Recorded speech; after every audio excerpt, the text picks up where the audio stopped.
The moment that changed everything before this story begins, before the screams, before the cameras, before the truth spilled into the world like a wound. There was just a family, a black mother, a little boy, a summer day that should have been peaceful, and two officers who believed that nobody would stop them. Nobody would question them. Nobody would care. But they were wrong, because what they thought was a helpless family was a family with a father who carried not only the authority of the law, but the unbreakable determination of a man who refuses to let injustice touch the people he loves. This story will make you angry. It will make your heart pound. It will make you question how such cruelty can exist and how such courage can rise to meet it. It will force you to confront what racism looks like when it hides behind uniforms, behind power, behind smiles that don't reach the eyes, and behind systems designed to silence the very people they harm. But it will also show you something else, something far more important. It will show you what happens when a community stops looking away, when a mother refuses to be broken, when an 8-year-old boy becomes the reason the world finally pays attention, when truth wins. And if you think you're ready to witness what unfolded, the fear, the courage, the explosion of national outrage, the downfall of an entire corrupt system, then stay with me, because this is one of the most shocking, heartbreaking, and triumphant stories of racial injustice in modern America. Before we begin, hit subscribe to the Racial Truth channel. These stories matter. They open eyes, change hearts, and remind us that silence is never an option. And the next story we release may be the one that inspires you or someone you love to stand up, speak out, and fight back. Subscribe now. Take a breath and prepare yourself. The truth is waiting. The dream that should have been safe. The morning sunlight filtered through the cream-colored curtains of the Brooks family home in Atlanta, painting soft, golden rectangles on the living room floor. The light felt gentle, almost tender, like the world itself wanted to offer the Brooks family a small blessing, a quiet promise that this day would be different from the long, exhausting ones that had come before. Nicole Brooks stood barefoot beside the couch, folding a pair of small, shark print swim trunks. She paused midway, smoothing the bright blue fabric with her palm. The tiny sharks bared toothy cartoon grins, frozen in endless loops of playful danger. Somehow the design made her smile, because these weren't just swim trunks. They were a symbol of something she had been craving for months. Peace, time, a moment where their son could simply be a child, without the weight of the world's assumptions pressing down on him. Mom, did you pack the right goggles? The blue ones, the good ones, not the backup ones. Jordan burst into the room at full speed, socks sliding against the polished hardwood floor. At 9 years old, he carried an energy that existed somewhere between unstoppable enthusiasm and complete chaos.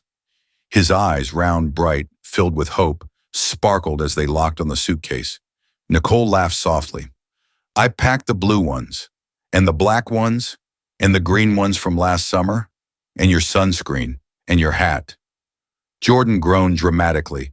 Ugh, Mom. Sunscreen smells like medicine. It smells like no sunburn, she teased, brushing her knuckles against his cheek. Behind them, the bedroom door opened. Daniel Brooks stepped out wearing jeans and a gray polo, the simple outfit somehow still carrying the quiet authority of a man who had spent a lifetime reading danger in people's eyes. At 42, he had the build of someone who trained not for appearance, but survival. Broader shoulders, careful movements, a gaze that missed nothing. But today, his edges seemed softer. His FBI badge and firearm were secured in the safe. He had closed that metal door slowly, deliberately, and pressed his palm against it afterward, as if sealing his work life away. He had promised himself, and more importantly, promised Nicole, that this vacation would be different, that he would be present. You two ready? Daniel asked, lifting their heaviest suitcase with one hand, as though it weighed nothing. Or do we need to double-check everything we've already triple-checked? Nicole smirked. We're almost ready. Jordan, sweetheart, grab your tablet and check your room one more time. Jordan darted away in a blur of excitement. Daniel stepped behind Nicole, sliding his arms around her waist. He rested his chin gently on her shoulder. You worried? He asked quietly. His voice always lowered when he sensed something shifting in her mood. Years of emotional awareness sharpened by their shared life and the unspoken pressures that came with it. A little, she admitted, leaning back against him. I I want this to go well. I want him to relax. I want us to relax. It's been so long since we've had that. It's going to be perfect, Daniel replied with a certainty that made Nicole inhale deeply. This week is for us. No cases, no calls, no interruptions. Nicole closed her eyes. She wanted to believe it. She wanted this sunlight-soaked morning to be a sign of good things coming. But experience had taught her that joy wasn't always protected, that even the sweetest moments existed under a sky that could darken without warning. Jordan came bounding back into the room. Got everything, Daniel ruffled his son's hair. Let's go make some memories. The road to Seabrook Bay. The SUV was packed tight with bags, beach gear, snacks, and the intangible weight of expectations. Daniel arranged everything with the precision of a man who could make order out of chaos in seconds. Nicole triple-checked the house, stove off, doors locked, windows secured. Jordan took the back seat, tablet already glowing with cartoons. As they pulled out of their driveway, Nicole felt something inside her unclench. Just a little. The drive towards Seabrook Bay, South Carolina's wealthy coastal gem, unfolded like a slow exhale. Pine trees blurred by. Highway signs counted the miles. The radio played a patchwork of family favorites. Stevie Wonder, Alicia Keys, a few Motown classics, and Jordan's cherished animation soundtracks. 2 hours in, I was hungry. They pulled into a small-town diner off the road. Its neon sign buzzing, its faded paint peeling, its windows reflecting a world that seemed to age without ever changing. Inside, the bell above the door jingled cheerfully, but that was where the warmth ended. Conversation softened, heads turned, eyes lingered. Body language shifted, not violently, not loudly, but unmistakably. Nicole felt the temperature drop, not physically, but emotionally, in that deeply familiar way that told her, we are being evaluated, judged, questioned for simply existing here. Jordan tugged her hand, oblivious. Can we get pancakes? With chocolate chips? Of course, she whispered, squeezing his fingers. A waitress approached. Her smile was thin, brittle, stretched like a mask pulled too tight.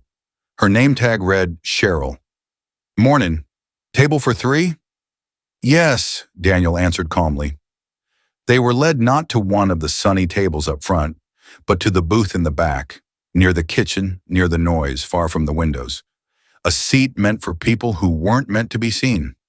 Jordan slid in happily, ordering the kids' menu without noticing the stiffness around them. Nicole noticed. Daniel noticed. They always did. Cheryl took their drink orders, her tone clipped and her gaze darting. The room had gone quieter, not silent, but quieter in a way that suggested a collective shift of attention. Jordan traced a cartoon whale with his crayon. Look, Mom, she smiled. It's perfect, baby. Their food arrived fast, too fast, as if they were being hurried through an invisible exit line. As Jordan devoured pancake after pancake, Daniel leaned slightly across the table toward Nicole. His voice dropped. You okay? Nicole nodded, though the tightness in her chest refused to leave. Just tired of it. Tired of what? Jordan asked innocently, mouth stuffed with pancake. Nicole brushed his cheek gently. Nothing, sweetheart. Just grown-up stuff. Daniel squeezed her hand under the table. She held on a second longer than usual. They finished quickly, paid quickly, left quickly. Once they were outside in the sunlight, Nicole took a long breath. It expanded her lungs, but not her heart. Jordan skipped ahead. Mom, Dad, how much longer till the ocean? Daniel smiled softly at his son's joy. Nicole whispered, almost too softly to hear, I wish joy came with armor. Daniel's voice was steady. Then we'll be his armor. Arrival at the Seabrook Grand Resort. The final stretch of their drive curved along the coastline, where the air shifted, saltier, brighter, touched by the scent of distant waves. Jordan pressed his face flat against the window, eyes widening at the first glimpse of water. When they pulled up to the Seabrook Grand Resort, the scene was straight from a travel magazine. Towering palms, manicured lawns, pastel umbrellas framing the entrance, and luxury vehicles lined up like ornaments. Jordan practically vibrated with excitement. Inside, the lobby dazzled with marble floors and crystal chandeliers.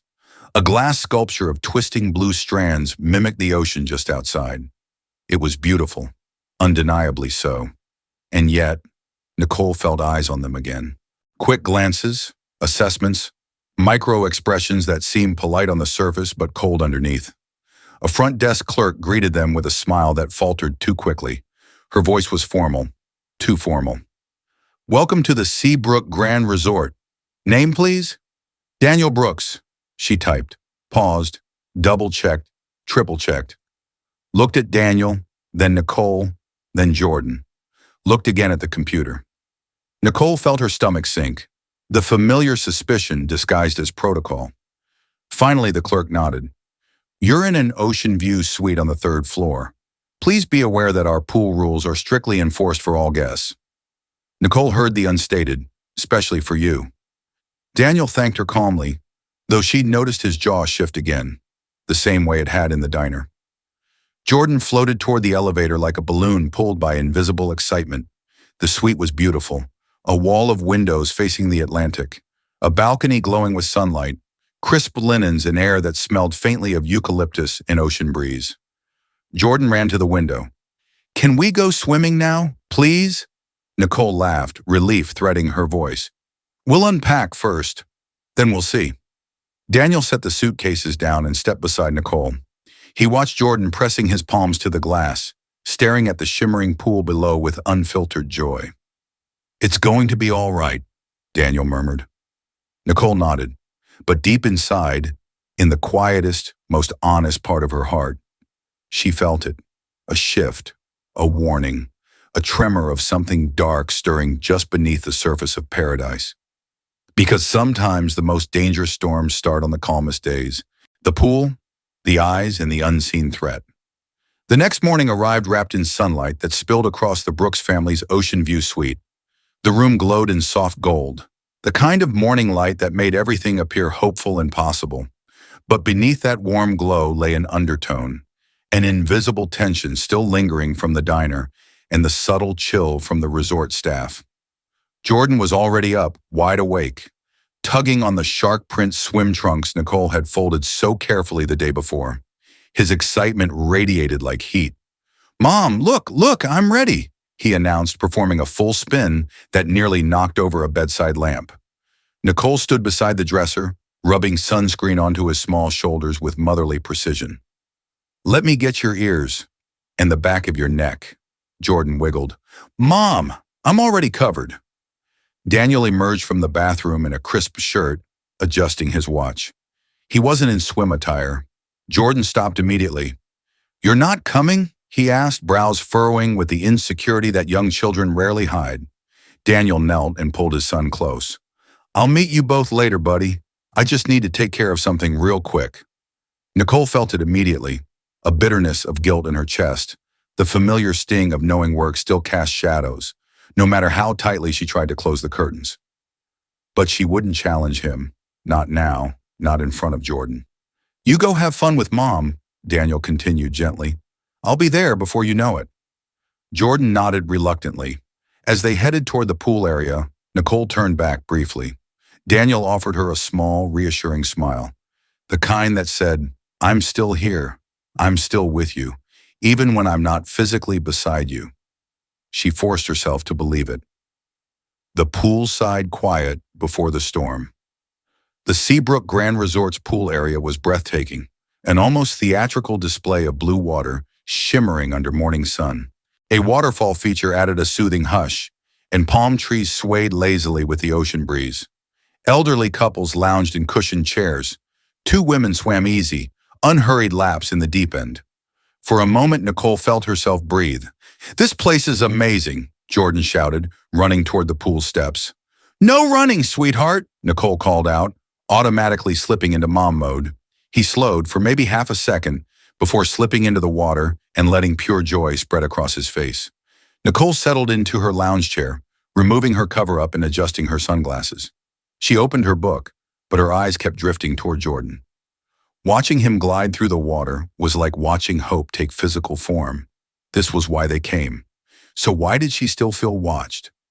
20 minutes passed before the first shift, subtle but sharp, like a cool breeze sneaking across warm skin. A young resort employee approached, holding a small scanner device. "Excuse me, ma'am," he said, polite but insincere. "May I see your room key?" Nicole blinked. "My room key?" "Just a routine check," he insisted. But it was clearly not routine. He hadn't approached the elderly couple, not the two white women doing laps, not the pair of guests sipping mimosas under the cabana. Just her. "Of course," she said, lifting her bag with slow, controlled movements meant to project calm while battling the rising heat of humiliation. The staff member scanned the card, nodded stiffly, and walked away without apology. Jordan didn't notice. He was underwater, doing somersaults. Nicole stared at the open book in her lap. Though the words wouldn't quite arrange themselves into meaning, a coldness began to collect in her stomach. And then she saw them. The officers arrive. Two men emerged from the men's changing room, tan uniforms now traded for swim trunks, badges replaced by the unmistakable posture of law enforcement. Even in casual attire, they carried their authority like a weapon. Officer Tate, younger, brash, shoulders square, jaw tight. Sergeant Douglas, older, hardened, eyes cold with the confidence of someone who believed consequences were for other people. They chose two lounge chairs directly across from hers, close enough to observe, far enough to feign coincidence. Nicole swallowed, hard. She recognized that look. Not curiosity, not a coincidence. Intent. The officers didn't speak. They didn't smile. They didn't swim. They simply sat and watched her son. Quietly, fixedly. Her heart began to beat faster in her chest, pulsing through her temples. She forced her face into a neutral expression, but inside her thoughts raced. Where is Daniel? Why isn't he here yet? Does he know? Jordan's laughter broke through her panic. "Mom, watch this!" He executed a surprisingly graceful underwater somersault. Nicole clapped, smiling for him, even as her skin crawled from the sensation of being watched. One of the officers, Tate, leaned forward, elbows on his knees, tracking Jordan's movements with eerie intensity. Douglas stayed sprawled, a predator disguised as a man at leisure. The pool emptied gradually. The two older women left. A mother pulled her son out of the water, whispering in his ear as she glanced apologetically at Nicole. Soon only Jordan remained in the water. Nicole's hands trembled slightly on her book. "Mom, I'm hungry," Jordan called, padding to the pool's edge. "Of course, baby. Let's dry off and—" She didn't finish. The officers were already approaching. The first confrontation, Sergeant Douglas led with an oily, too polite smile that didn't touch his eyes. "Ma'am," he said loudly, performatively, "we're going to need to see some identification." Jordan pressed against Nicole's leg, water dripping from his hair onto her cover-up. She felt his small body tremble. "I showed your staff my room key less than an hour ago," she replied calmly. "We're the police," Tate snapped. "It's different." "Why?" Nicole asked evenly. Tate stepped closer. "Because this place is for—" "Don't!" Douglas interrupted, but it was too late. The poison was coming out. "For people who belong here," Tate said, his tone sharpened and ugly. "Not troublemakers." A murmur rose from nearby guests. Phones lifted. Cameras began recording. Nicole's heart thundered, but she kept her voice steady. "I have my ID, my room key, and my son is frightened." Douglas snatched the cards from her hand, examining them with exaggerated scrutiny. "These could be fake," he sneered. Jordan squeezed Nicole's hand so tightly she felt the pulse in his fingers. "Mom, what's happening?" he whispered. "You're leaving," Douglas announced coldly. "Right now." He grabbed her arm, hard. Nicole gasped, pain shooting through her shoulder. "Don't touch my mom," Jordan cried, grabbing her other arm. Tate stepped behind them, shoving lightly at her back. "Move! Don't make this worse!" Nicole stumbled forward, desperately trying to shield Jordan with her body. "Let go of me," she demanded. "Or what?" Douglas hissed. The officers pushed again. Crowds gasped. No one intervened. Staff hovered nervously at a distance, unwilling to step between the uniform and the victim. Nicole's heart pounded in her ribs. Her son was sobbing. Her arm throbbed. The officers gripped tighter. And then, a towel landed on a nearby chair with a sharp slap. Nicole didn't see him arrive. She only felt the sudden shift in the air, the collective inhale of the crowd. Daniel stood several feet away, sleeves rolled up, eyes burning with a calm, lethal focus she had only rarely seen. His voice was low, but it carried across the entire pool deck. "Take your hands off my wife." Daniel steps in. Tate spun around. "Back off. You're interfering with—" Daniel didn't let him finish. Tate shoved him in the chest. A mistake. Daniel caught his wrist, twisted, stepped forward, and brought the officer down in one fluid motion. A controlled takedown that was both effortless and terrifyingly precise. Tate screamed as his knee hit the ground. Douglas lunged next, roaring like an animal. Daniel sidestepped, using Douglas's own momentum to send him crashing into a poolside chair. The crowd erupted in shocked cries. Tate scrambled up, pulling a collapsible baton from his swim trunk pocket. The metallic click echoed like a threat. "Drop it," Daniel ordered. Tate swung. Daniel blocked, twisted the baton arm, and forced the weapon to the ground. Tate howled, losing his grip. Daniel kicked the baton across the deck. He reached into his back pocket, pulled out a badge, and held it up with unwavering authority. "Federal agent, you're done, both of you." Gasps rippled through the crowd. Phones zoomed in. Guests shouted in outrage at the officers. The resort staff finally began moving, uncertain and terrified. Douglas froze halfway to his feet. The color drained from his face. Tate stopped struggling entirely. Nicole held Jordan close, shaking, but standing tall. Her son sobbed into her side, whispering, "Daddy, Daddy." Daniel kept his stance, eyes still locked on the officers, voice steady as stone. "You targeted the wrong family." And for the first time that morning, Nicole felt something shift inside her. Not fear, not humiliation, something else. A rising certainty that this moment, this confrontation, would break open truths that had been buried at Seabrook Grand for far too long. The echo that would not die. For a moment after Daniel held up his badge, time seemed to shudder. The entire pool deck stood suspended between violence and revelation, between the world the officers thought they could control and the truth now unraveling around them. Sergeant Douglas stared at the gleaming federal badge as though it were a weapon more dangerous than any firearm. His confidence crumbled, replaced by a tremor of panic that twitched at the corner of his mouth. Officer Tate's breath hitched, his earlier bravado extinguished. The collapse was immediate, like a balloon punctured midair, his shoulders slumping, his grip loosening, his tongue struggling against the dryness of fear. Daniel did not move. He didn't need to. The authority in his voice filled the space like thunder. "Step back," he commanded. The two officers obeyed, instinctively. Nicole clutched Jordan, feeling her son's small heartbeat pounding against her ribs. Every part of her body vibrated with aftershock. Pain in her arm where Douglas had gripped her, trembling in her knees from the confrontation, heat rising in her cheeks from the humiliation. But beneath all that, something else stirred. A new fire is taking root, a refusal to be broken. Around them, guests murmured, soft gas, angry whispers, phones capturing every detail. And suddenly, as if spilling from the shadows, hotel manager Patricia Lowell rushed onto the pool deck, flanked by two nervous security guards.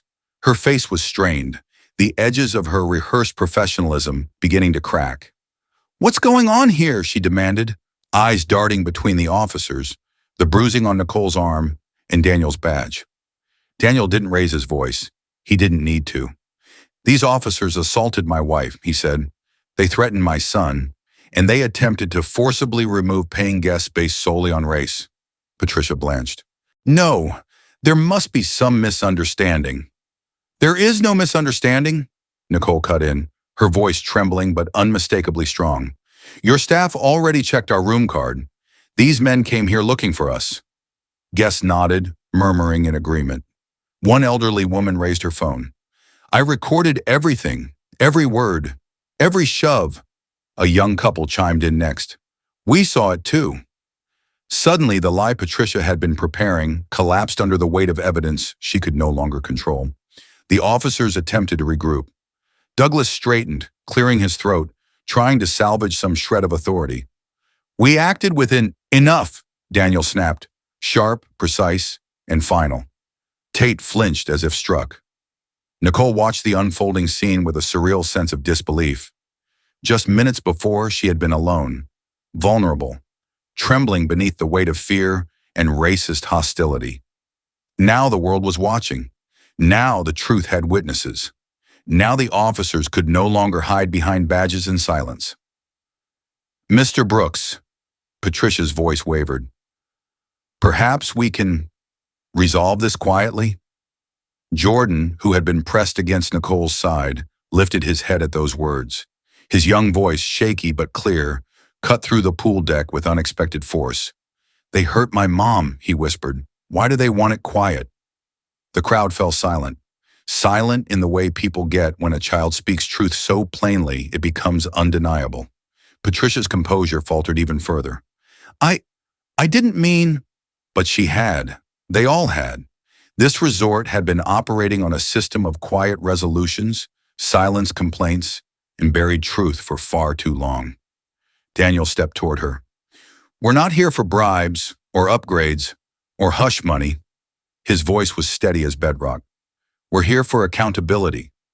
Nicole inhaled sharply. Every word he spoke hit with the weight of a promise she knew he intended to keep. Patricia wrung her hands. "Chief Compton is on his way. He'll address this." Daniel gave a small nod. "Good." Then he turned and crouched beside Jordan, taking his son's hand. "You okay, buddy?" Jordan nodded, though his lower lip still trembled. I tried not to cry." Daniel pulled him close. "It's okay to cry," he whispered. "Crying doesn't make you weak. It makes you human." Nicole felt her throat tighten. A lesson wrapped in love, a counterweight to the cruelty they had endured, the aftermath in the suite. Back in their suite, the emotional dust had not yet settled. Jordan stayed pressed against Nicole on the couch, head resting against her stomach, seeking comfort he didn't know how to ask for. Nicole held him, stroking his hair rhythmically. She could still feel Douglas's fingers digging into her arm, bruises blooming beneath her skin. Daniel paced near the window, hands clenched and unclenched as he relived every moment of the confrontation. He had been trained for conflict, but nothing in the FBI Academy prepared him for the sight of his 8-year-old son being terrorized. "What were they planning?" Nicole whispered. Daniel stopped pacing. His jaw tightened. "They weren't planning anything lawful." Fear flickered in Nicole's eyes. "Daniel!" "They weren't just harassing," he said. "They escalated. They knew exactly what they were doing." He paused, breathing through the anger. "They chose you because I wasn't there." Nicole lowered her gaze, emotion tightening her chest. "I felt so small." "You weren't small," Daniel said firmly. "You were brave. You protected Jordan when they tried to separate you. You stood your ground." Nicole didn't answer, but tears slipped silently down her cheeks. Jordan looked up at her. "Mom, why did they hate us?" Nicole gasped softly. The question pierced deeper than any bruise. Daniel sat beside them, placing a hand over both their shoulders. "They don't know us. They don't know our hearts. They don't know our worth. Some people choose hate because it makes them feel powerful." "But hate is weak," Nicole added, wiping Jordan's cheek. "Love is strength." Jordan leaned fully into her side. "I love you, Mom." Nicole kissed the top of his head. "I love you more." Outside their window, the beautiful view of the coastline felt false now, like a painting placed over a broken wall. Everything looked serene, but beneath it, Nicole could sense the rotting foundation. This resort, this town, this entire system had been protecting men like Douglas and Tate for years. And now that a federal agent in a viral video stood in the way, they were scrambling. But nothing about this felt over. If anything, it felt like the beginning of something darker. The knock at the door. A sharp knock startled all three of them. Jordan clung tighter to Nicole. Daniel moved to the door, checking the peephole before opening it just enough to block entry. Chief Harold Compton, heavyset, gray-haired, trying desperately to project authority, stood in the hallway. Two officers trailed behind him. "Agent Brooks," Compton said with a stiff nod. "Mind if we come in?" "Yes," Daniel replied, then added, "But you may speak from the hallway." Compton's eyes narrowed slightly, but he adjusted. "We've placed Douglas and Tate on administrative leave, pending review." Nicole felt her stomach drop. Administrative leave. Paid vacation. The classic non-punishment. Daniel's voice was ice. "That is not accountability. We'll conduct an internal investigation." "No," Daniel cut him off. "You won't. The investigation is already federal." Compton blinked. "Federal?" Daniel stepped forward, voice low and lethal. "You laid hands on a federal agent's family. You threatened a minor. You attempted an unlawful removal of paying guests based solely on race, and then you escalated with force." Compton swallowed. Hard. "We'll need statements." Nicole stepped forward, surprising even herself. "You will get our statements when the FBI requests them, not when you do." Compton's expression flickered, surprise, irritation, then something like fear. He realized he no longer had control of the narrative. "Let me be clear," Daniel said. "This doesn't end with paperwork." The chief cleared his throat. "We can still handle this locally." "No," Daniel repeated. "You cannot." There was a closing of the door, a finality that echoed through the suite. Nicole let out a shaky breath. "Daniel, what happens now?" Daniel placed a hand on her shoulder, steady and reassuring, even if he didn't fully feel it. "Now," he looked toward Jordan, then back to Nicole. "Now we expose everything they've been hiding." Nicole exhaled, nodding slowly. Something inside her, wounded but unbroken, rose with conviction. "They tried to silence us," she said. "But now, the whole world is watching." Daniel gave a small, fierce smile. "And we're not done. Not even close." The poolside confrontation, when fear turns violent. The dining room looked beautiful. It just didn't feel safe. Crystal light spilled down from modern chandeliers, turning glassware into constellations and silver cutlery into small, polished moons. The floor-to-ceiling windows framed the coastline in dusky blue, waves glowing faintly under the last light of evening. From a distance, it was the picture of luxury, families dressed in resort casual, couples clinking wine glasses, low laughter floating over soft jazz. But as Daniel, Nicole, and Jordan stepped into the restaurant, every sound seemed to dip for half a second. Conversation stalled, then resumed, just a little too loudly. Heads turned, then turned away. Nicole felt it immediately, the drop in temperature that had nothing to do with the air conditioning. She placed a steadying hand on Jordan's shoulder. He stood a little closer than usual, clutching the kids' menu the host had handed him, eyes scanning the room for any sign of the officers from the pool. "Table for 3, Brooks," Daniel told the hostess. The hostess smiled, but her eyes flicked once, just once, to a man at the bar wearing a sport coat and a pin with the town's logo. He gave the faintest nod. "Right this way," she said. The table was beautiful, near the windows, sunset still lingering on the water. But Nicole couldn't shake the feeling that it was also perfectly positioned, visible from almost every corner of the restaurant. A stage. Jordan climbed into his chair, peering out at the water. "Mom, look, boats!" Nicole smiled, grateful for the momentary brightness. "Yeah, baby. Maybe we can rent one tomorrow." "If they let us," Jordan added softly. Nicole's heart clenched. He wasn't supposed to think like that yet. He was 8. He was supposed to be thinking about waves and fish and ice cream and how many times he could cannonball into a pool. The waiter approached, a young man with slicked hair and a name tag that read Eric. "Good evening," he said. "Can I get you something to drink?" Daniel studied him for a moment. No open hostility, but a stiffness that said he knew exactly who they were. Everyone did now. "Water for my son," Daniel said. "Sparkling for us." Eric nodded quickly. "I'll be right back." He left, but not before darting a look toward the bar, where 3 men sat watching. One of them wore a jacket that couldn't quite hide a holster, the same type of bulge Daniel had spent a career noticing. Nicole unfolded her napkin, smoothing it over her lap because it gave her hand something to do. "I'm not really that hungry," she murmured. Daniel's gaze softened. "You need to eat." She gave him a hollow smile. You, the one who hasn't eaten since breakfast, are telling me that? Jordan traced patterns on the tablecloth with one finger, quiet in a way that made Nicole ache. Hey, Daniel said gently, leaning toward him. What are you thinking about, champ? Jordan shrugged. I keep seeing that man's face.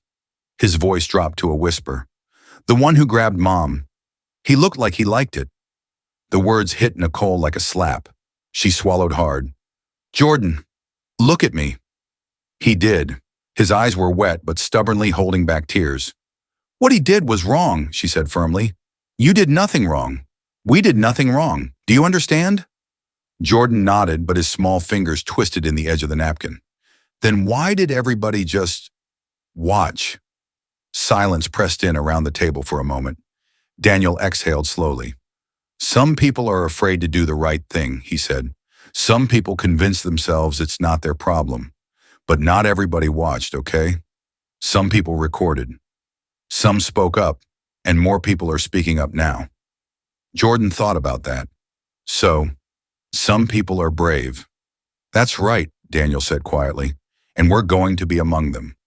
The drinks arrived, then the food. The plates were gorgeous, artfully arranged. Grilled salmon, roasted vegetables, mac and cheese steaming in front of Jordan.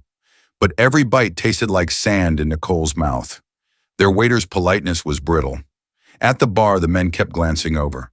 At the back wall, a cluster of staff whispered in low tones whenever they looked up and saw them.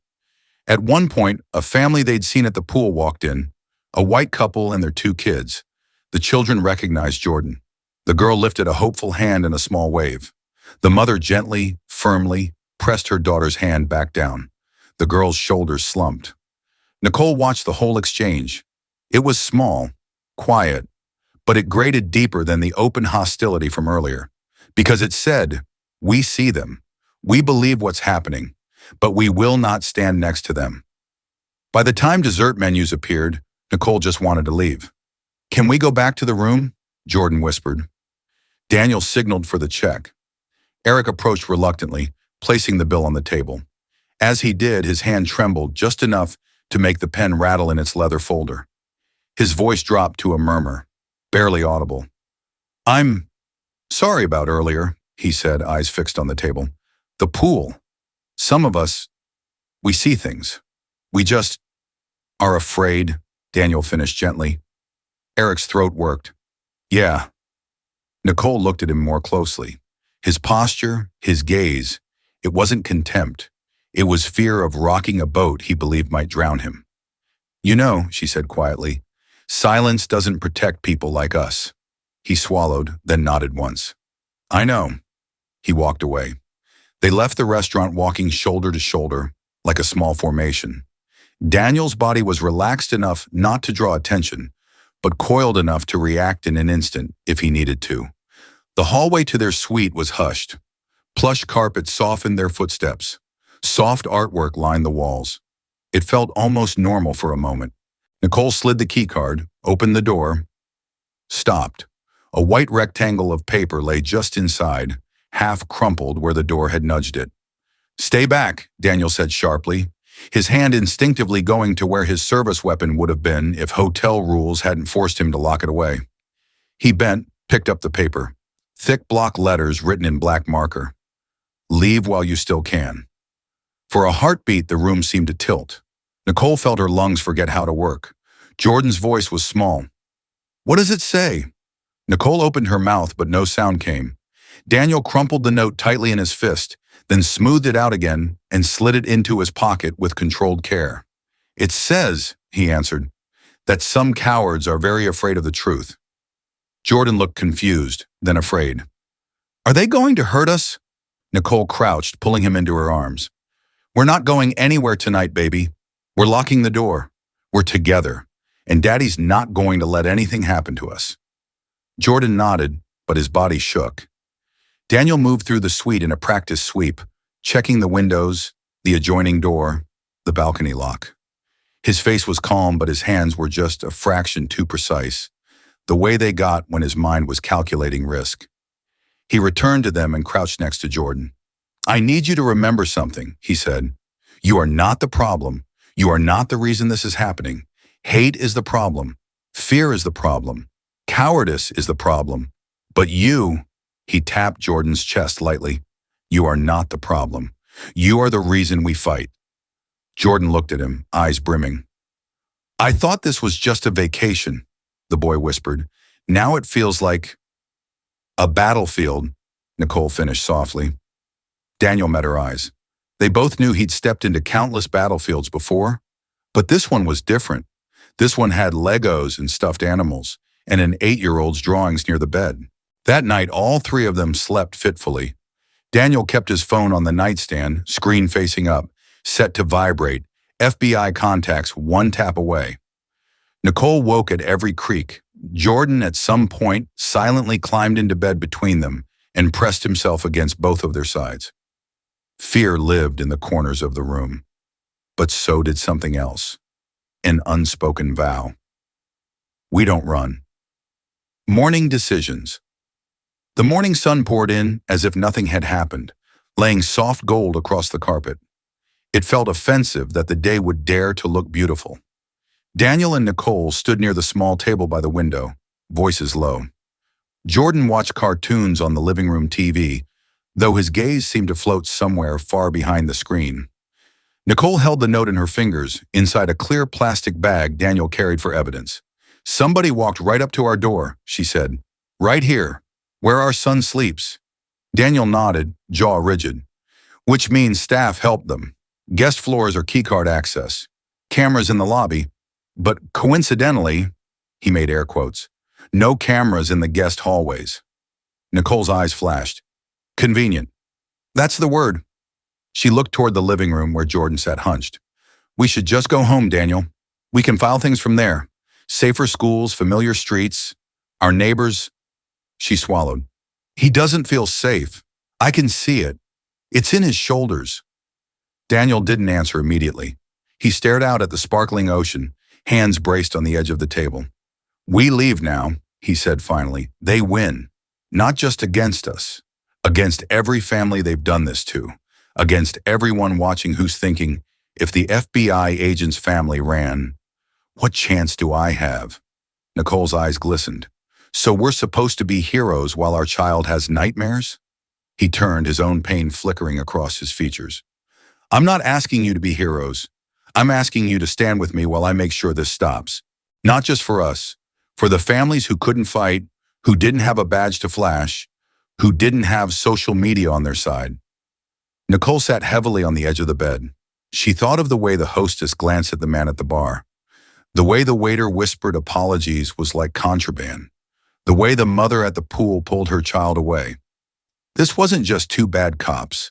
This was a culture, a pattern, a quiet, well-fed machine that ran on fear and silence. What if this town is more dangerous than we think? She asked. Daniel gave a humorless half-smile. I think it already is. They fell silent. The TV mumbled faint cartoon voices from the other room. After a moment, Nicole wiped her eyes. Something inside had shifted, not fear disappearing, but standing beside something stronger. Okay, she said softly. We don't run. Daniel's shoulders eased a fraction, like a man who had been bracing for a punch that didn't come. But, Nicole added, voice still trembling slightly yet resolute, we protect Jordan's heart while we fight. He is not just a symbol. He's our son. He needs a day to breathe. Daniel nodded. Agreed. I'll take him out, she said. Remember that amusement park we passed on the way in? Maybe a boardwalk, rides, something that reminds him he's still just a kid. Daniel exhaled. I'll stay and pull at the threads here. Front desk, security. And after that, his eyes hardened. We widen the circle. Lawyers, journalists, civil rights organizations. If they're going to come for us, they're going to have to do it in the open, in front of everybody. Nicole reached for his hand, squeezed it. Don't do anything reckless, she said. He smiled faintly. Reckless gets you killed. Careful gets you proof. The boardwalk that didn't feel free. The amusement park should have been a salvation. Bright colors, the smell of funnel cakes and popcorn, the distant shrieking joy from roller coasters diving and twisting above the coastline. Jordan's eyes widened as they walked in. hands snug in Nicole's. "Whoa," he breathed. "This is awesome." Nicole smiled, watching some of the tension break from his shoulders. "See? Told you we'd do something fun today." They rode the carousel first, Jordan picking a painted sea dragon, Nicole on a white horse beside him. For a few minutes, time softened. The music tinkled, the world spun gently, and Jordan laughed. A real laugh, not the shaky kind he'd given at the pool. Afterward, they shared a giant pretzel, cheese dripping down Jordan's fingers. "Don't tell Dad how much salt I'm letting you eat," Nicole whispered conspiratorially. Jordan giggled, licking his fingers. "This is the best." They moved through the park, picking simple rides. The Ferris wheel, the bumper cars. Nicole started to believe, just for a moment, that maybe they could carve out a pocket of normal somewhere inside the storm. Then she noticed the security guard. He wasn't subtle. Mid-40s, buzz cut, arms crossed over his chest, radio clipped to his shoulder. He stood under a shaded awning, eyes tracking them as they moved from one ride to another. Nicole tried to shrug it off as a coincidence. Once. Twice. By the third time she saw him watching, the knot in her stomach returned.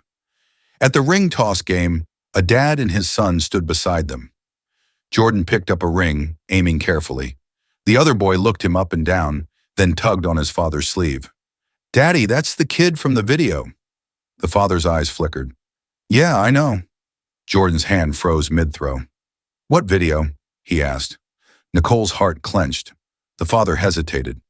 "Just something on the internet." The boy frowned. "You told Mom that's why we're staying at the other hotel now. 'Cause this place is trouble." Nicole's cheeks burned.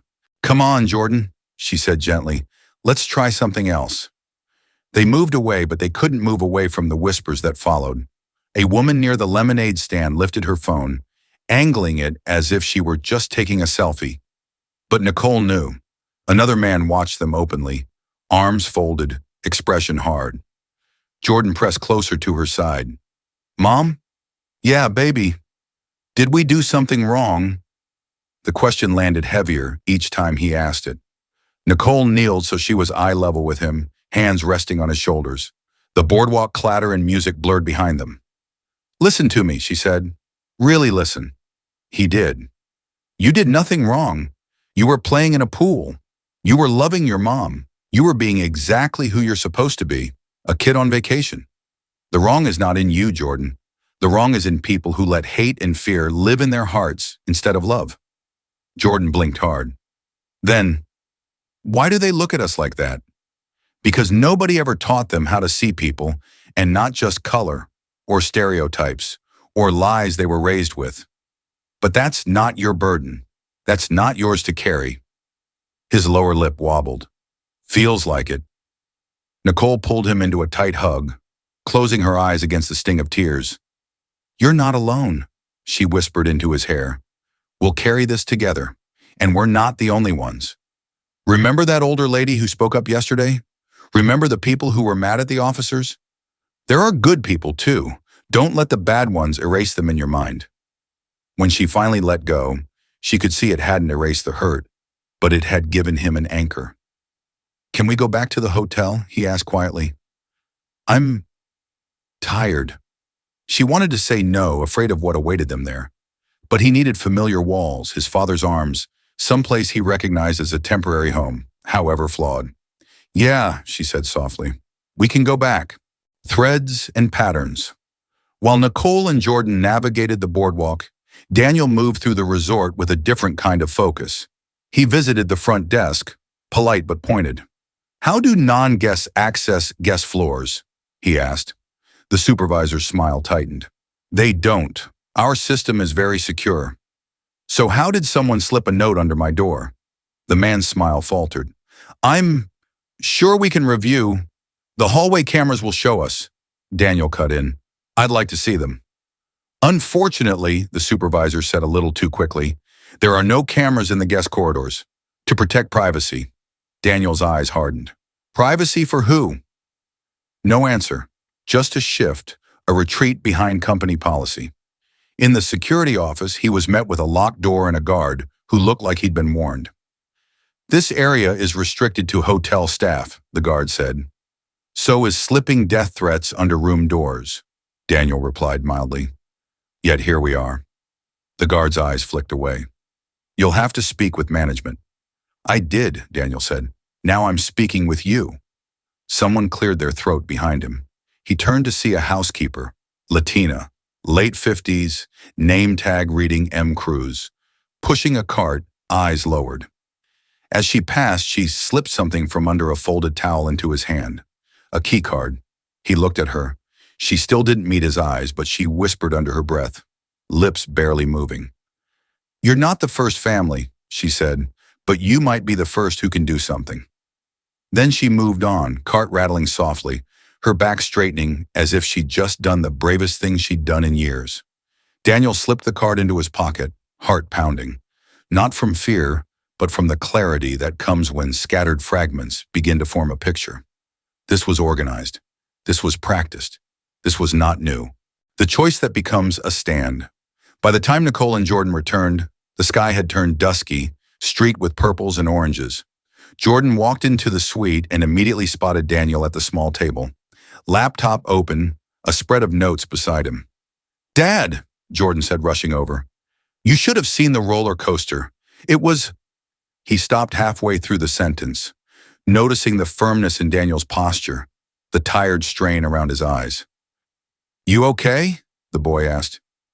Daniel smiled, genuine but weighed by everything he now knew. "Better now that you're back." Nicole shot him a look that said, "Later," and he nodded. They shared a simple dinner in the room, takeout boxes perched on the coffee table, hotel cutlery clinking softly. Jordan spoke in fragments about the park, about the good parts and the bad, about the boy who recognized him from the video, about the security guard who always seemed close. "So they're watching us out there too," Nicole said quietly when Jordan went to brush his teeth. Daniel nodded. "They've been doing this for a long time. There are other families, other stories, people who didn't have the tools to fight back." Nicole sank beside him on the couch. "What now?" He looked toward the closed bathroom door where water ran, and their son hummed a cartoon theme under his breath, trying to feel normal. "Now," Daniel said slowly, "we decide who we want to be in this story. The family that ran, or the family that stood and said, 'Enough,' not just for us, for everyone after us." Nicole rubbed her temples, exhaling. "I'm terrified," she admitted. "So am I," he answered. "But terror isn't the same as surrender." Silence hovered for a moment. Then Nicole reached over, laced her fingers with his. "Then we fight," she said, "with the truth, with the law, with community. And we make sure Jordan learns not just what it means to be hurt, but what it means to heal and to fight for others too." Daniel's chest tightened with love and pride so fierce it almost hurt.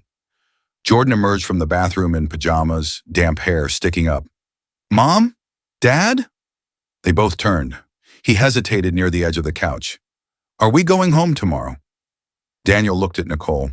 She nodded once. "No, buddy," Daniel said gently. "Not yet." Fear flickered in Jordan's eyes. "But why?" Daniel tugged him closer, settling Jordan between them on the couch. "Because what's happening here isn't just about us," he said. "It's about people in this town, and the families who came before us, and the kids who will come after you.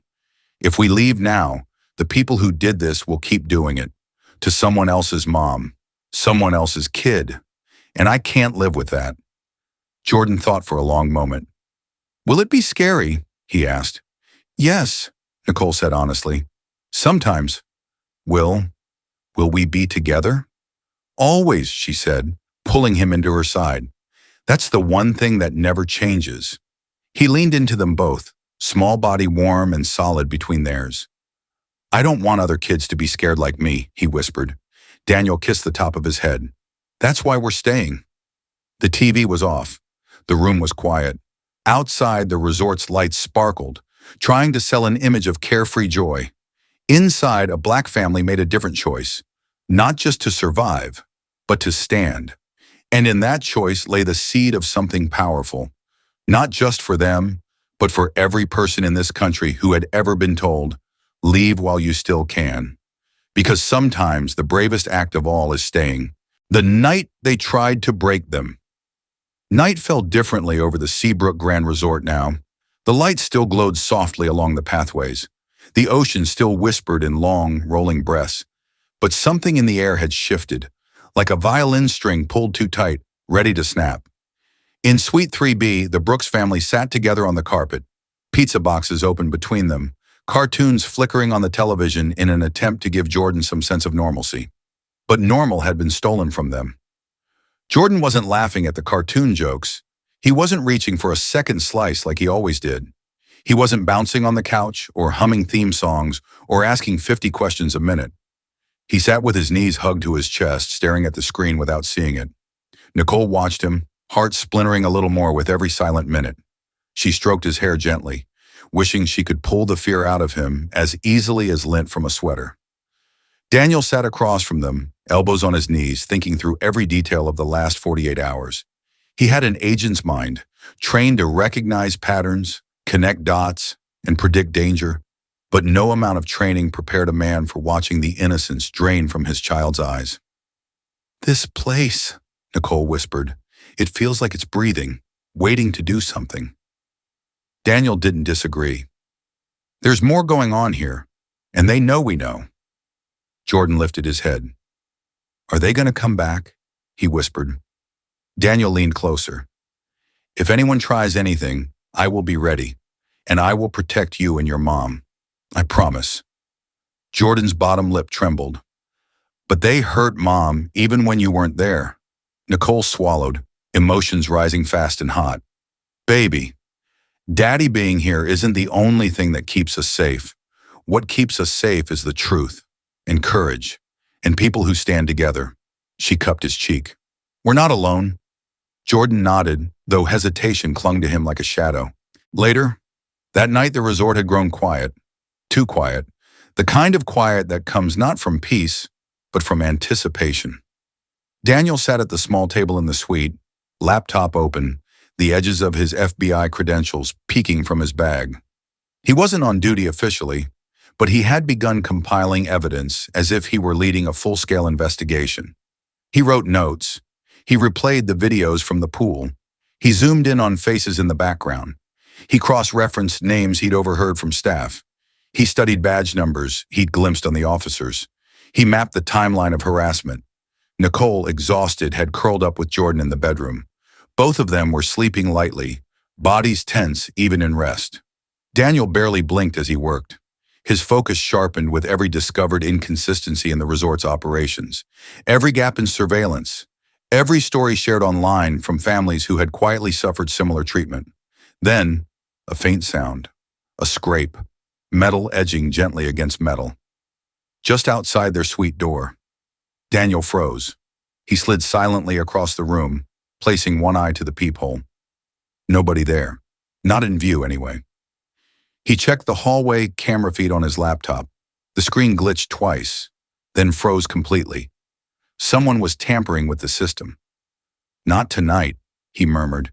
He grabbed a heavy lamp, positioning himself by the door with the strength of a man who had lived through combat and interrogation rooms and violent takedowns. A man who would break bones before letting someone hurt his family again. He listened. Silence. Then, footsteps retreating, light, controlled, trying not to be heard. Daniel unlocked the door and flung it open.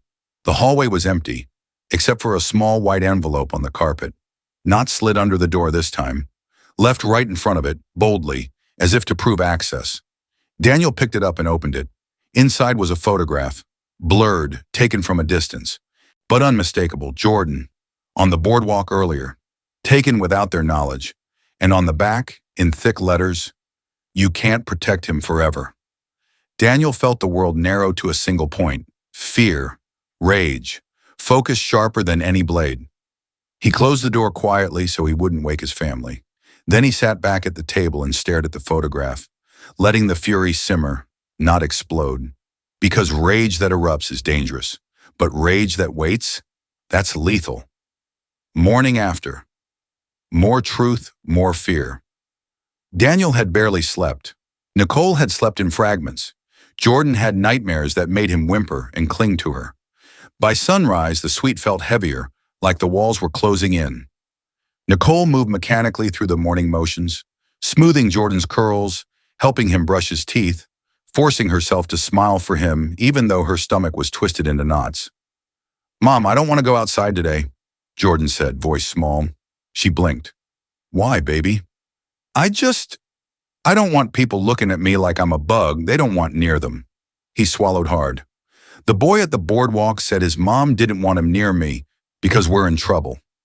Nicole's chest tightened so painfully she had to inhale through her nose just to stay present.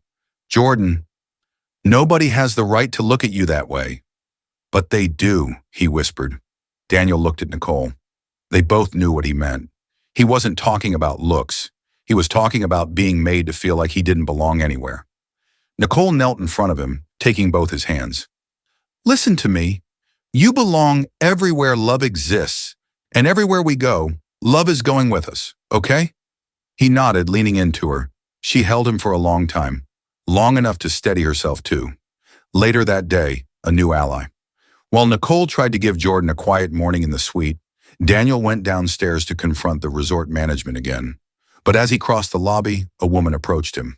Mid-40s, warm brown skin, tired eyes that had seen too many things she didn't deserve to see. "Are you Daniel Brooks?" she asked. Daniel studied her. "Yes," she exhaled with relief. "My name is Denise Walker. Please, can we talk somewhere private?" He guided her to a small seating area near the elevators. Denise lowered her voice. "I saw the videos online, the ones from the pool, and when I saw your name, I knew I had to come." Daniel listened carefully, recognizing the tremor of pain in her voice. "My husband," she said, gripping the strap of her purse so tightly her knuckles whitened. "Eric Walker. He's in prison right now because of those same officers. They planted drugs in his truck. He begged them to search the body camera footage, but it disappeared." Daniel's eyes darkened. "You're saying this wasn't an isolated incident?" "Isolated?" she scoffed bitterly. "They've been doing this for years. But this town, it protects its own, especially when those own are white officers and the victims are black or brown." She reached into her purse and removed a USB drive. "I've been collecting proof, quietly. Cameras near my hospital picked up them beating a teenager behind the dumpsters. Another family told me they were threatened into dropping charges. I've been saving everything. I didn't know who to trust." Her voice broke. "But I trust you." Daniel took the USB, his grip steady. "Thank you." Tears welled in her eyes. "Please, help my husband. Help us. You're the first person I've met who might actually have the power to stop them." Daniel placed a hand over hers. "Denise, we're going to expose everything." For the first time, hope flickered across her face. A disturbing discovery. Back in the suite, Nicole watched the door anxiously until Daniel returned. He closed the door quietly, his expression grave. "I met someone," he said, "and she gave us proof." Nicole's breath hitched. "Proof?" Daniel nodded, placing the USB on the table. "Enough to open a federal civil rights case." Nicole felt her pulse race, not in fear this time, but in awakening purpose. Jordan came out of the bedroom, hugging his stuffed bear. "What's happening?" Daniel knelt and held his shoulders gently. "Something important, something that might help a lot of people." Jordan looked unsure. "Like superheroes." Daniel's lips curved. "Like truth tellers." Jordan nodded slowly. "I like truth better than heroes." Nicole smiled softly. "Me too." The second threat. That night, as the family tried to settle again, the suite felt too quiet. Nicole lay awake beside Jordan while he slept. She listened to every sound, every distant voice, every hallway footstep, every hum of the air conditioner.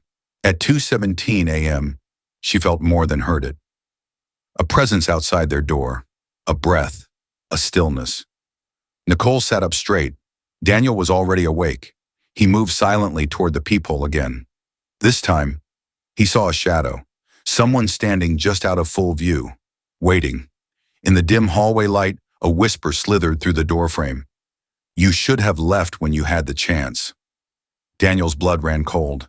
Nicole's heart hammered. Jordan stirred but didn't wake. Daniel's voice was low and deadly as he answered, "Come inside, I dare you." Weak men threaten. Strong men wait. But dangerous men? Dangerous men are calm. The shadow retreated. Nicole gripped her chest, breath shaking. "Daniel, this is escalating." "I know." He turned to her, resolving every fear into a single truth. "And because it's escalating, we cannot run." Nicole nodded, tears spilling down her cheeks. "This is bigger than us." "Yes," Daniel whispered, "but our stand starts the change." She moved into his arms, trembling. "Just keep Jordan safe." "I will," he vowed, "with everything I am." The lesson growing in the darkness. Jordan woke the next morning, asking only one question. "Are we safe now?" And Nicole realized. This story was no longer about fear.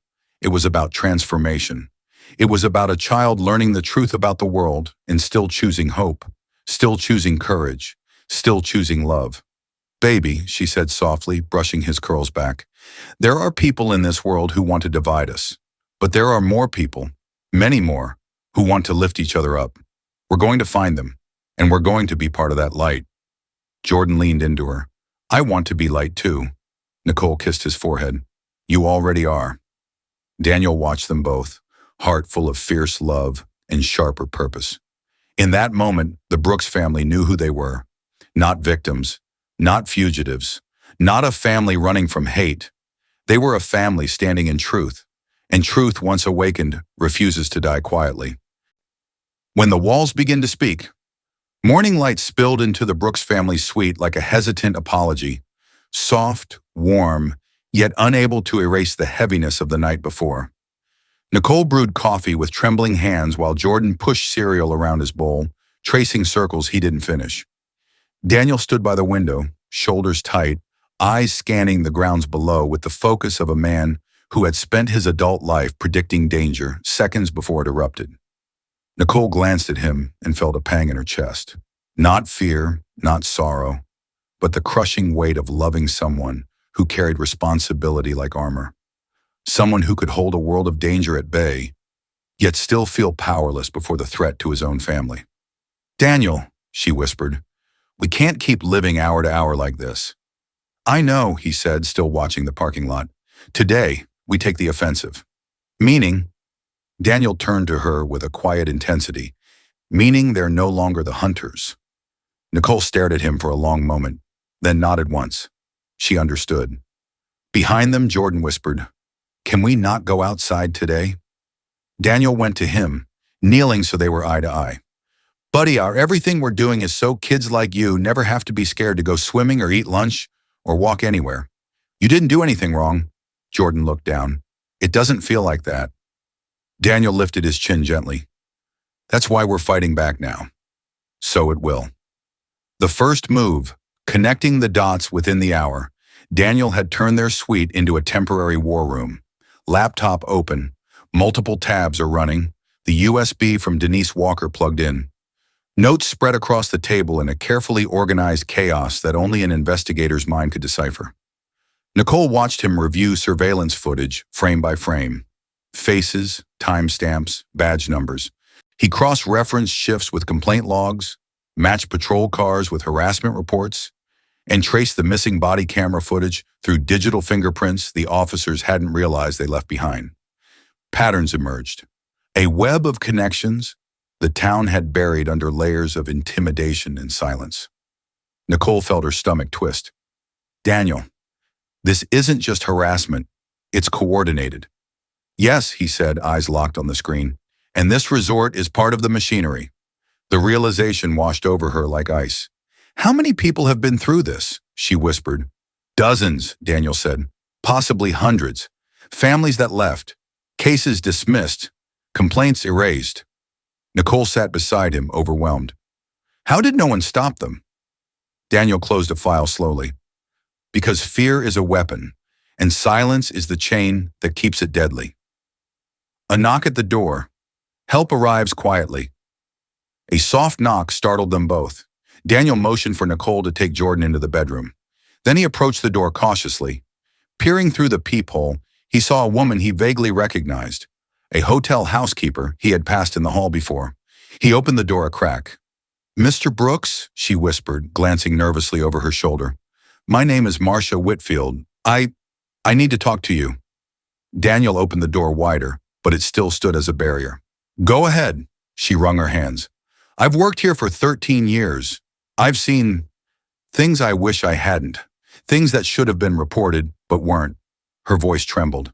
"We were told to ignore certain incidents. Told security was handling it.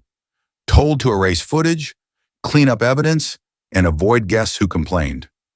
Daniel's features darkened. "You were told by whom?" "By management, but everyone knew it really meant by the police." She reached into her apron pocket and pulled out a small SD card. "They tried to delete all of this, but I kept a copy. I couldn't watch another family go through what yours did." Daniel accepted the card slowly, reverently, like it was something holy. "Why now?" he asked softly. Marcia looked up, tears in her eyes. "Because when I saw your little boy crying at the pool, it broke something in me. It felt like watching every child they had ever hurt, and I couldn't stay quiet anymore."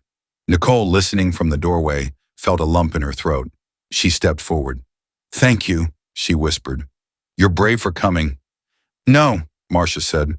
"I'm late, but I'm here now." She gave a trembling nod and hurried down the hall before anyone could see her. And with that, the cracks in the system widened.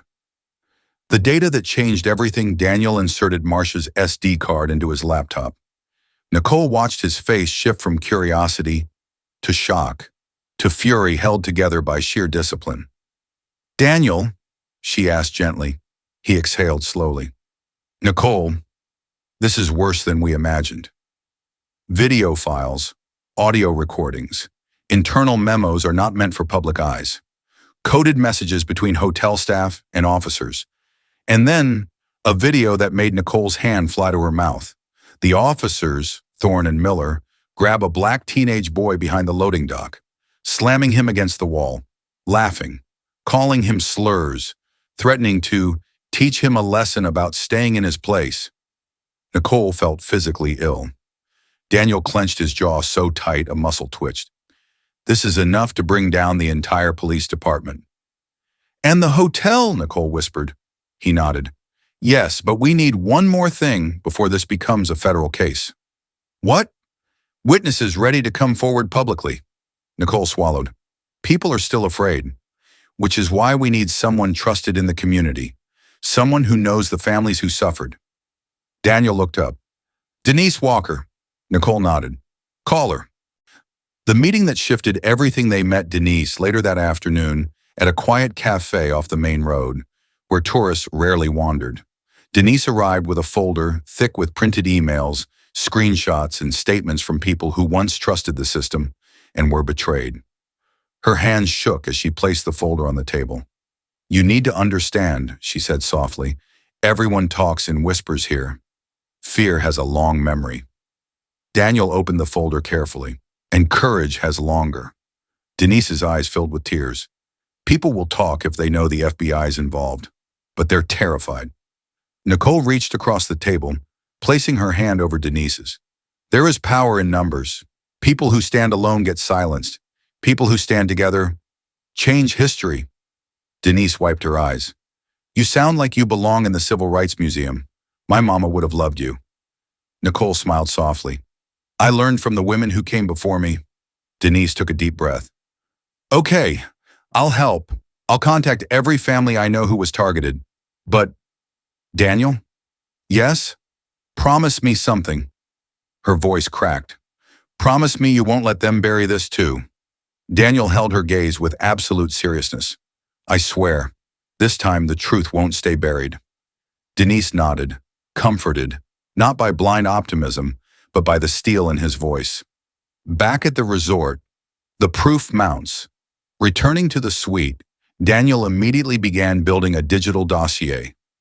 Timelines, victim lists, matching badge numbers, deleted complaint files, footage from Marcia and Denise, screenshots from other families.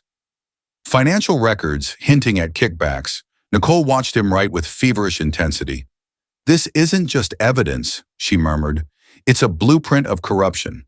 And it ends here, Daniel said. Jordan peeked out from the bedroom, clutching his stuffed bear. Mom, he whispered, is Dad gonna fix everything? Nicole lifted him into her lap. Your dad is helping people tell the truth, and the truth always finds a way to win. Jordan rested his head on her chest. I want to help too. Nicole kissed the top of his head. You already did. You were brave when it counted. The lesson taking shape. As Daniel worked late into the evening, Nicole watched him with new understanding. She saw not just an agent, not just a husband, not just a protector.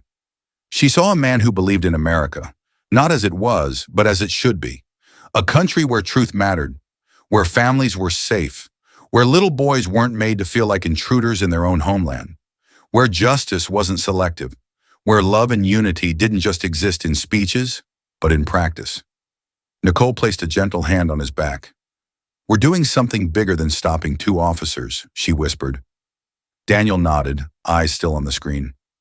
We're helping expose a system, and if we do this right, it won't just protect us, it will protect families who come after us.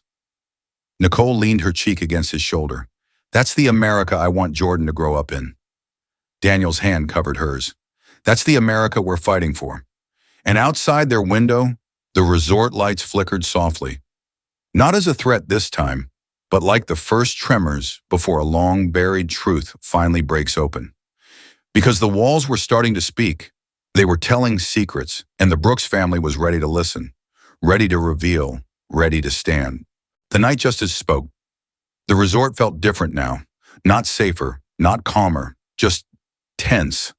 Like the entire building was exhaling in shallow, uneven breaths, knowing that something irreversible was coming. In Suite 3B, Daniel sat at the dining table with his laptop, headphones on, reviewing the last of the evidence Denise and Marcia had provided. His eyes scanned each frame with trained precision, pausing on timestamps, zooming in on faces, noting the way officers Thorne and Miller strutted through the parking lot like predators who believed they owned the night. Nicole sat on the couch with Jordan, helping him with a drawing, something bright and innocent he hoped would distract him from the fear settling deep in his little chest.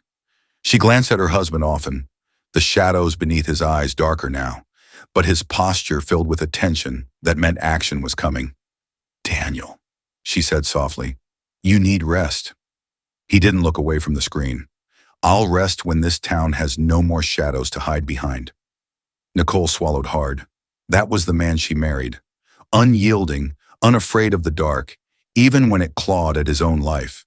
But tonight, the dark wasn't hiding. It was walking straight toward them. The message that changed the air. Daniel's phone buzzed. He checked it casually at first, then froze. Nicole saw the shift. What is it? Daniel hesitated only a second before sharing the screen. The message had no name attached. No number, just 5 words. Parking lot. Come alone. Nicole felt the world tilt. No, Daniel, that's a trap. Yes, he said calmly, which means it's our chance. Jordan looked up, sensing danger in the room's suddenly icy atmosphere. No, he whispered. Dad, don't go. Daniel knelt beside him, taking his small hands. Buddy, I need you to be brave again. The bravest you've ever been. Can you do that? Jordan's eyes welled with tears. I don't want them to hurt you. Nicole crossed the room, voice trembling. Daniel, they want you isolated. I know, but I won't be isolated. His tone sharpened with purpose.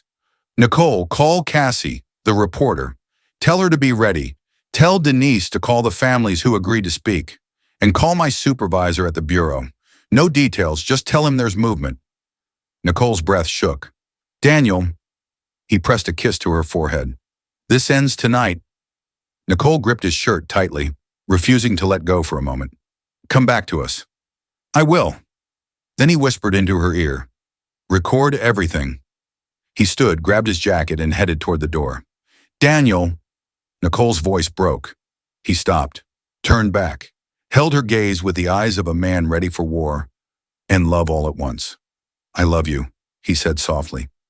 Nicole felt tears spill over. We love you too. Jordan ran to him, hugging his waist tightly. Come back, Dad. Daniel rested a hand on his son's head. Always.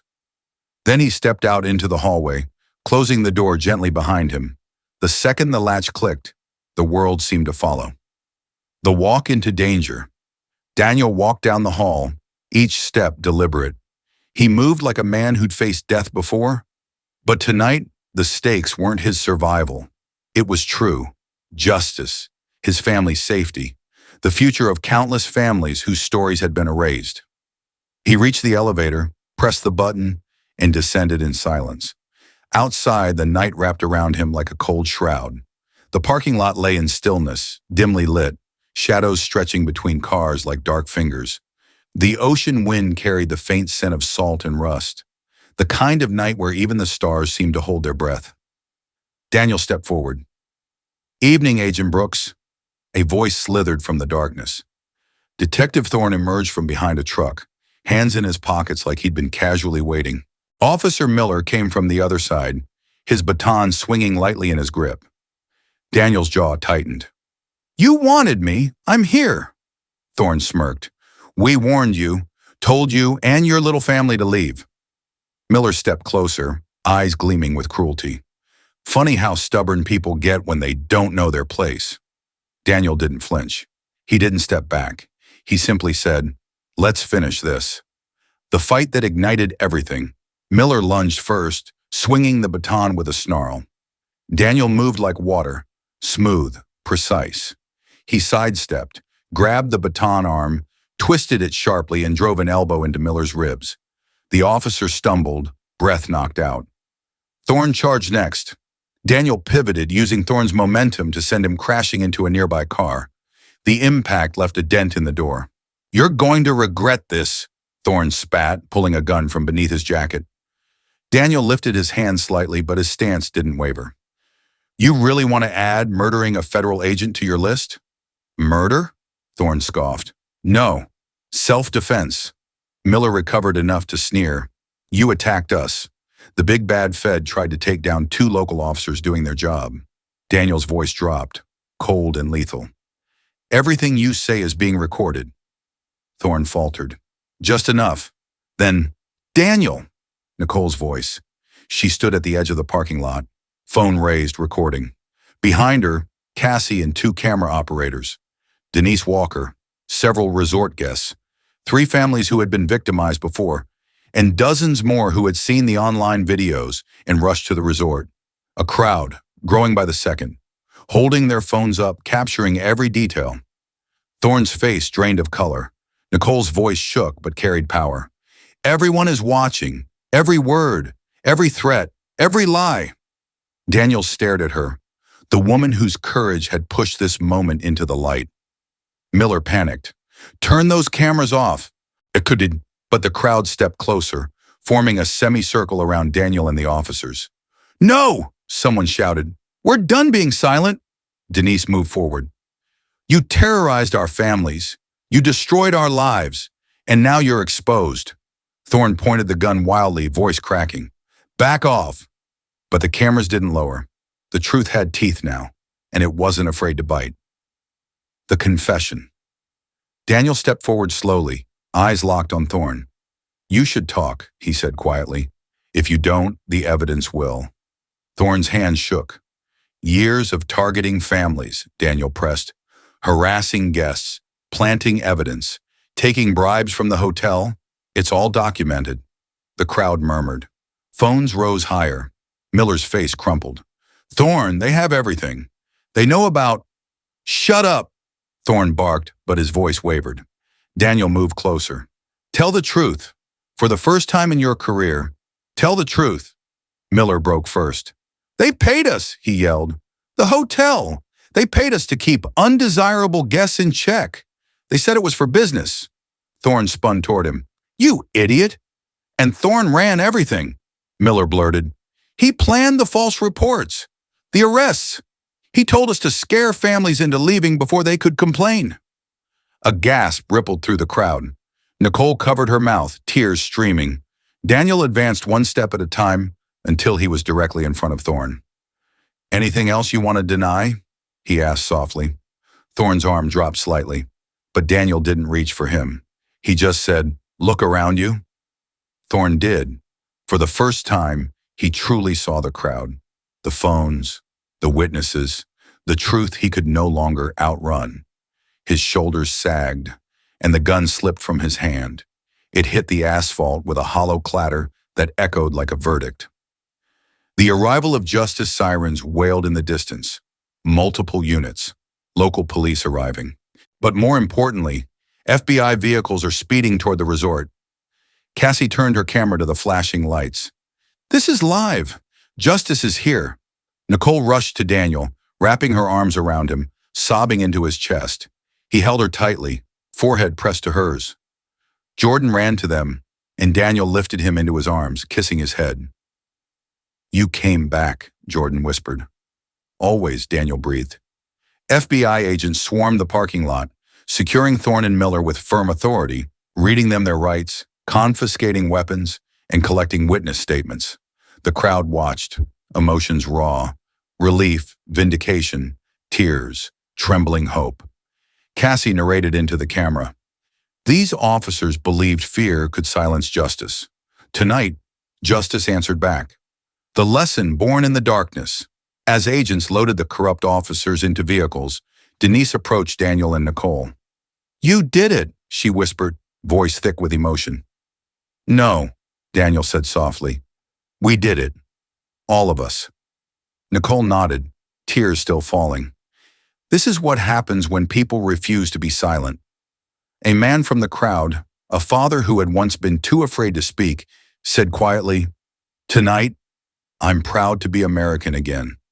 Others nodded, some cried, some hugged strangers. All felt something new blooming in the air.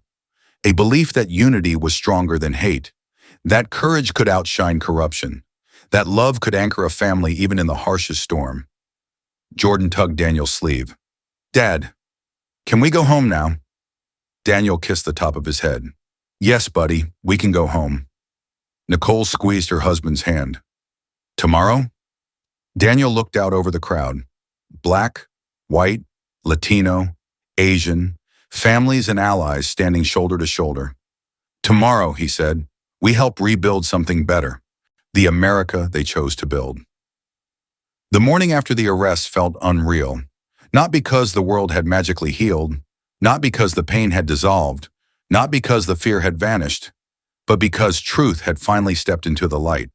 When Daniel woke, sunlight streamed through the curtains of their home, their real home, 2 states away from the resort, surrounded by neighbors who waved when walking their dogs and children who rode bicycles in friendly packs.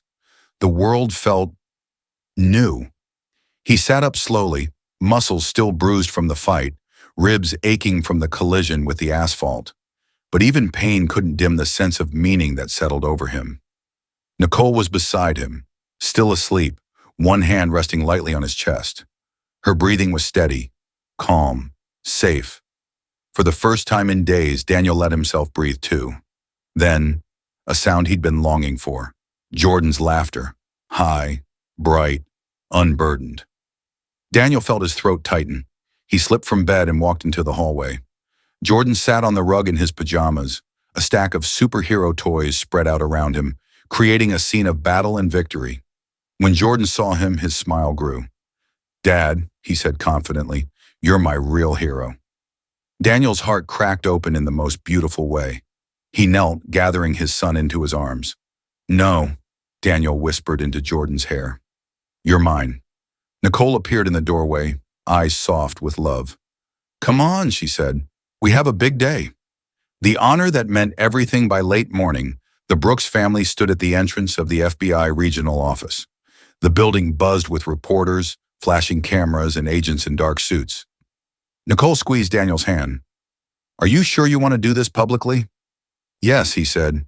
"If we hide now, everything we fought for loses meaning." Inside, a press conference had been prepared. Rows of seats, podium centered, federal and state flags standing in precise formation. Media outlets from around the country crammed into the room. When Daniel entered, whispers rippled across the space. "That's him. That's the agent from the resort case. He protected them. He exposed everything.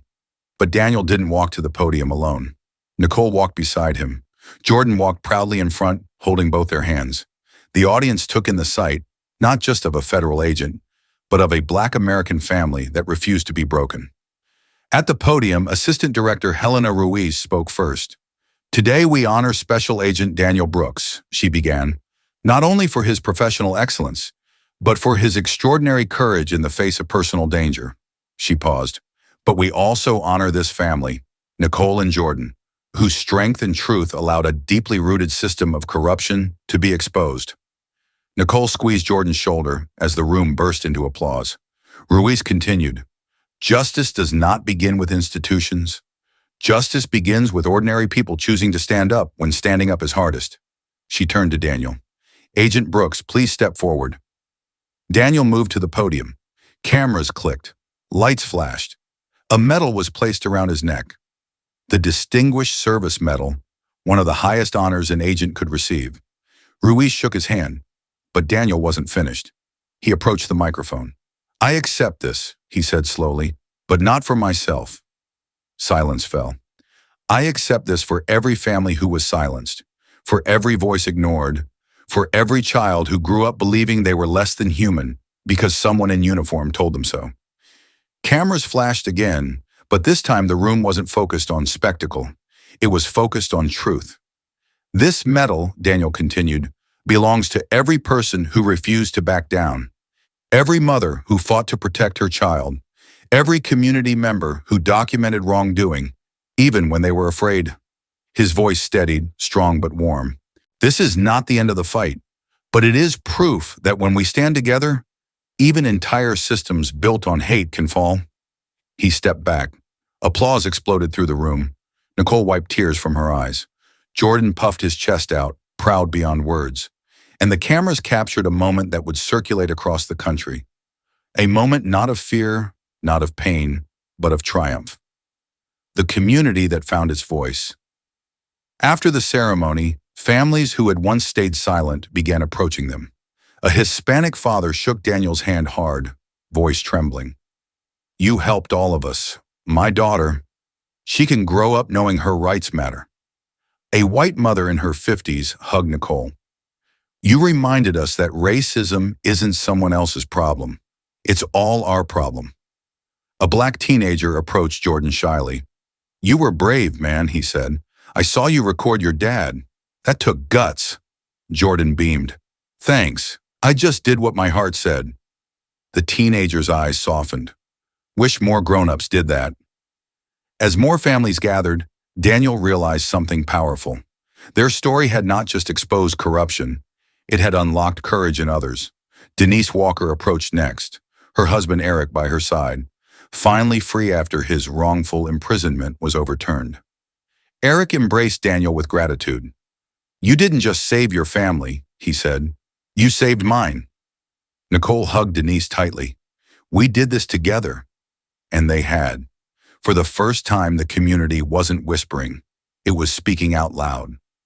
The ripple effect over the next weeks, a wave of change swept through the region.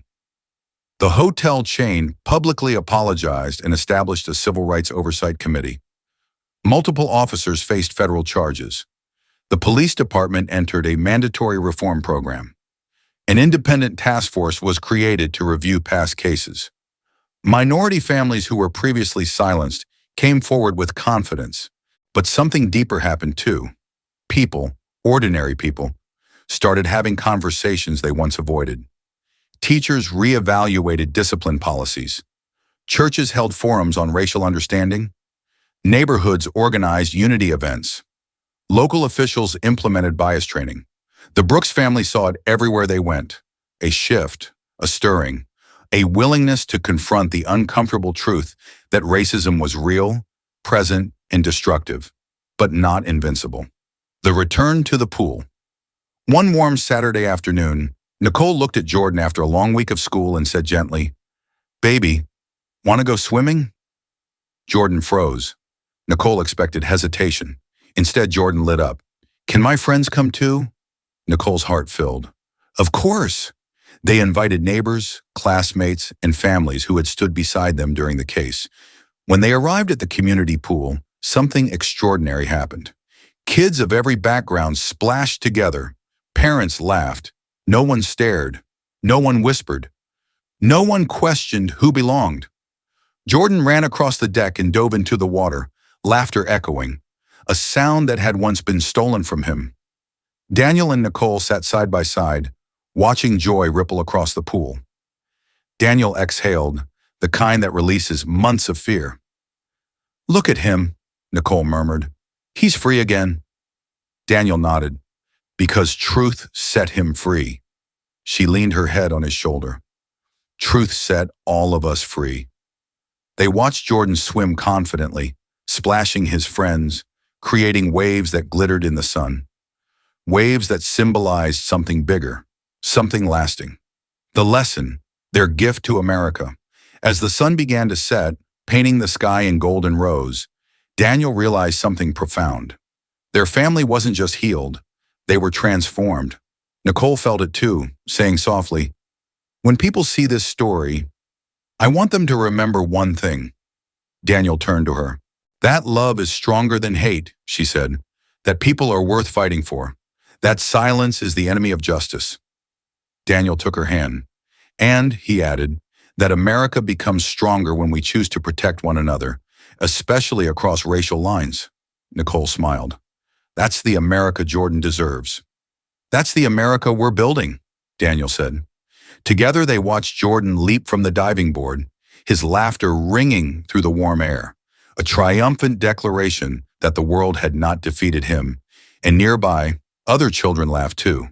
Children from different backgrounds, different neighborhoods, different stories, all sharing the same water, the same joy, the same freedom. A small glimpse of the America they believed in, an America that could exist if enough people chose to build it. A lesson for every one of us. What happened to the Brooks family wasn't just a story about corruption. It wasn't just a story about racism. And it wasn't just a story about two officers who believed their badges placed them above the law. It was a story about what happens when ordinary people refuse to bow to fear. A story about what courage looks like when everything is at stake. A story about a family who said, "Not today, not us, not anymore."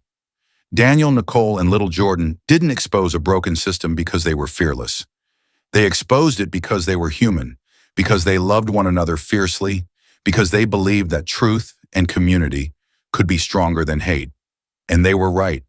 Their stand became a spark that lit conversations in classrooms, in courtrooms, in living rooms. A spark that made other families step forward. A spark that reminded an entire region that change begins when one person chooses to speak. It taught us something essential. America doesn't become stronger by avoiding our differences. It becomes stronger by embracing them. Justice doesn't grow when we look away. It grows when we look out for one another. Love isn't just a feeling, it is a responsibility. A vow to protect each other, uplift each other, and stand together against the shadows that divide us. When we choose compassion, when we choose humanity, when we choose to help instead of harm, we build an America that our children can be proud of, an America worthy of their dreams. So as we close this story, ask yourself, what kind of country do you want to help build? One shaped by silence, or one shaped by courage, one shaped by fear, or one strengthened by unity? If this story moved you, if it stirred something inside you, if it made you believe a little more in justice, in connection, in the possibility of a better tomorrow, then don't let that feeling fade. Let's keep building a better America together. Make sure to subscribe to the Racial Truth channel because every story here is created to open eyes, expand hearts, and inspire a country where every family matters, every child belongs, and every voice counts. Subscribe now. Turn on notifications, visit the channel, and watch more powerful stories. Each video is designed to make us think deeper, love harder, and fight smarter for the America we all deserve. Thank you for watching, thank you for caring, and thank you for being part of the change. See you in the next story.